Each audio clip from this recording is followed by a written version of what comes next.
बाट पार में अगर उनके पिता निकलते हैं, जैसे लगता है कि कितना बड़ा ये माफिया आदमी है, किसी को ही खरीदने की शक्ति रखता है, कहता है। बिहार में जो घटना हुई है वो उनके अहंकार का प्रतिफल है। इस समय तो पहले तो उनके बाबा थे, इस समय फैसल खान है और उनके पिता वसीर खान है, जिनका कोई चीज ऐसा उठा नहीं रखा है हमको बर्बाद करने के लिए, परेशान करने के लिए। हमारे जो बाबा थे, दोनों लोग भाई थे, उनके पिता एक थे जहांगीर बख्श, उनके 2 लड़के हुए खलील और जमील। कोई खानदान शिक्षा विभाग से जुड़ा रहा और वो लोग आज़ादी से पहले शिक्षा विभाग से जुड़े रहे और अंतिम पड़ाव भाट पर आ नहीं रहा। साझे में मकान बनी, एक पैतृक जमीन लेके सब मकान बनी। उसको हमारे पिताजी अभी नाबालिग अवस्था में थे, 10 साल के, तभी उनके पिताजी का इंतकाल हो गया और उनके नाबालिगी का फायदा उठाकर ये लोग उस पैतृक मकान को हड़पना चाहते हैं और हमको उसमें थोड़ी सी भी चीज जगह नहीं देना चाहते हैं। कौन है जो प्रताड़ित कर रहा है आपको? इस समय तो पहले तो उनके बाबा थे, इस समय फैसल खान है और उनके पिता वसीर खान है, जिनका कोई चीज ऐसा उठा नहीं रखा है हमको बर्बाद करने के लिए, परेशान करने के लिए। मानसिक उत्पीड़न में हम लोग कैसे जी रहे हैं भगवान ही जानता है। खान सर का क्या प्रश्न, किस तरह से प्रताड़ित कर रहे हैं आपको? खान सर अगर इतने ऊपर नहीं पहुंचे, इतना पैसा नहीं होते, इतने बड़े माफिया नहीं बने होते, इतनी दबंगई नहीं बढ़ी होती, तो भाट पार में उनका कुछ चलता नहीं। ना उनके पिता का वसीर खान आज चल पाते, बोल पाते, है ना। भाट पार में अगर उनके पिता निकलते हैं, जैसे लगता है कि कितना बड़ा ये माफिया आदमी है, किसी को ही खरीदने की शक्ति रखता है, कहता है। बिहार में क्या स्थिति उनकी है? बिहार में जो घटना हुई, क्या कहेंगे उसके बारे में? बिहार में जो घटना हुई है वो उनके अहंकार का प्रतिफल है। वो आदमी या किसी को अपने आगे समझता नहीं है। भाई आप कोचिंग चला रहे हैं, दूसरा भी चला रहा है, तो उसका भी चलाने का हक है, आप अपना चलाइए, उसका चलाइए, सब अपने किस्मत का खाते हैं। आप किस तरह से प्रताड़ित हैं?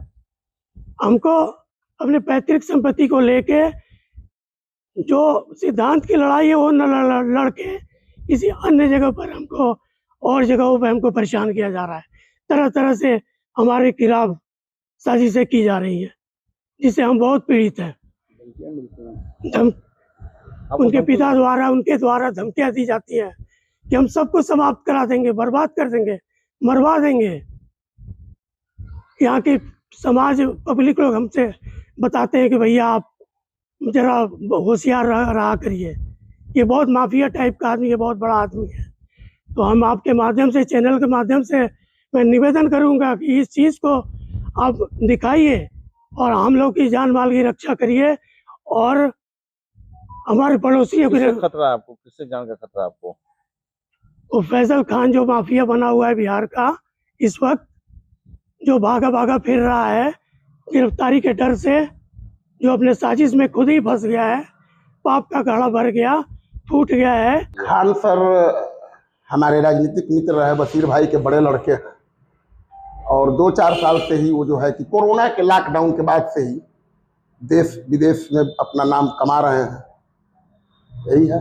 क्या स्थिति है यहाँ पे उनकी? पटदारों को परेशान कर रहे हैं, लोग यहाँ परेशान कर रहे हैं, क्या कहना है? अरे पटदार और लोगों तो छोड़िए ना, उनके पिताजी का व्यवहार पहले से इतना बदला हुआ है कि मैं अभी 2 दिन पहले हालचाल पूछने के लिए फोन किया अपने ही घर से, तो भाटे पार में थे और हमसे कह दिए कि हम कहीं बाहर जा रहे हैं। तो कहीं ना कहीं बुद्धि भ्रष्ट हो गया, हम तो यही कहेंगे। बिहार में जो घटना है, क्या कहना है इसके बारे में? देखिए, घटनाएं किसी के साथ हो सकती है। घटना में वो पहले अपनी सही बात को कहे होते तो मामला कुछ और होता, लेकिन उन्होंने खुद अपनी ही बात को घुमा दिया, तो ये गलत किया है। यहाँ पे लोग बता रहे हैं काफी प्रताड़ित हैं, उनसे लोगों को प्रताड़ित कर रहे हैं, क्या कहेंगे इसके बारे में? हाँ, आप सभी तो हैं, आप सभी हमारे नगर में हैं, भाट परानी में आप जमीनी हकीकत किसी से भी पूछेंगे तो सब लोग बताएंगे। अभी एक बाउंड्री वाल जो है कि हमारे ही परिवार के हैं धर्मेंद्र राय जी, उनका गिरवा दिए, एक अपने पटदार का गिरवा दिए। तो हाँ, इस तरीके का मामला है। अभी नाला निर्माण हो रहा था, उसमें वार्ड नंबर 1 के सभासद हैं आदित्य सिंह मोनू जी, उन्हीं से झड़प हो गया। तो इधर आए दिन चलता रहता है उनका। इसमें लोग कहाँ प्रताड़ित कर रहे हैं वो? अब इसको तो यही कहा जाएगा। कितने जमीनें खरीदी अभी उन्होंने? जमीनें तो बहुत खरीदे हैं वो, जमीन तो खरीदे हैं, जमीन तो खरीदते ही रहते हैं, उसमें कहीं कोई दो राय नहीं। प्रभातखबर.com, विश्वास वही, रफ्तार नहीं।